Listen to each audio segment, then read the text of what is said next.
কিশোরগঞ্জে কটিয়াদি উপজেলা ঘটেছে এক হৃদয় বিদারক ঘটনা। মায়ের মৃত্যুর শোক সইতে না পেরে আকস্মিকভাবে মারা গেছেন ছেলে আবু বক্কর সিদ্দিক। বয়স ছিল ৩৫ বছর। পরে মা ও ছেলেকে পাশাপাশি কবর দেওয়া হয়েছে পারিবারিক কবরস্থানে। স্থানীয় সূত্রে জানা গেছে, উপজেলা আচমিতা ইউনিয়নে আগ্রেকোনা গ্রামের বাসিন্দা জুলেখা খাতুন বয়স ৬৫ বছর বৃহস্পতিবার সন্ধ্যায় নিজ বাড়িতে মৃত্যুবরণ করেন। তিনি ছিলেন মৃত হরিস মিয়ার স্ত্রী। মায়ের মৃত্যুর খবর পেয়ে ঢাকায় কর্মরত ছেলে আবু বক্কর সিদ্দিক দ্রুত গ্রামের বাড়ির উদ্দেশ্যে রওনা হন। পরিবার জানিয়েছে, তিনি ঢাকায় একজন সিকিউরিটি গার্ড হিসেবে কাজ করতেন এবং স্ত্রী ও ২ সন্তান নিয়ে সেখানে বসবাস করতেন। পরিবারের সদস্যরা জানান, আবু বক্কর তার মাকে অত্যন্ত ভালোবাসতেন, তাই মানসিক আঘাতের আশঙ্কায় তাকে সরাসরি মৃত্যুর খবর না জানিয়ে শুধু বলা হয়েছিল যে তার মা গুরুতর অসুস্থ।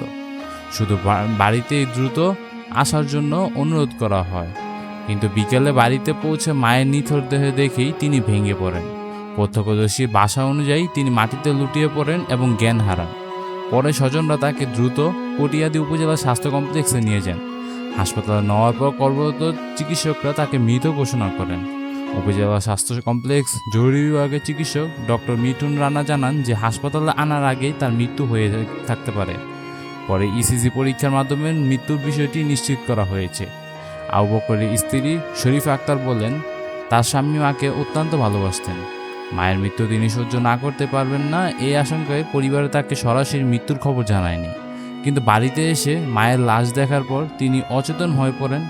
তিনি আরও বলেন, তার স্বামী ছিলেন পরিবারের একমাত্র উপার্জনক্ষম ব্যক্তি। এখন ২ সন্তানকে নিয়ে কিভাবে সংসার চালাবেন তা নিয়ে তিনি গভীর অনিশ্চয়তার মধ্যে রয়েছেন। একই রাতে মা জুলেখা খাতুনের জানাজা অনুষ্ঠিত হয়। পরের দিন শুক্রবার সকালে ছেলে আবু বক্কর সিদ্দিকের জানাজা সম্পন্ন হয়। পরে পারিবারিক কবরস্থানে মা ও ছেলেকে পাশাপাশি দাফন করা হয়। এই মর্মান্তিক ঘটনাটি এলাকায় গভীর শোকের ছায়া নেমে এসেছে। মা ও ছেলের এমন করুণ বিদায় স্থানীয়দের আবেগপ্লুত করেছে। বন্ধুরা, এই বিষয় নিয়ে আপনাদের কি মন্তব্য তা অবশ্যই জানাতে পারেন কমেন্ট বক্সে। এই ছিল ভিডিওটি। যদি মনে হয় শেয়ার করার মতন, শেয়ার করে দেন আপনাদের বন্ধু আত্মীয়স্বজনের মাধ্যমে।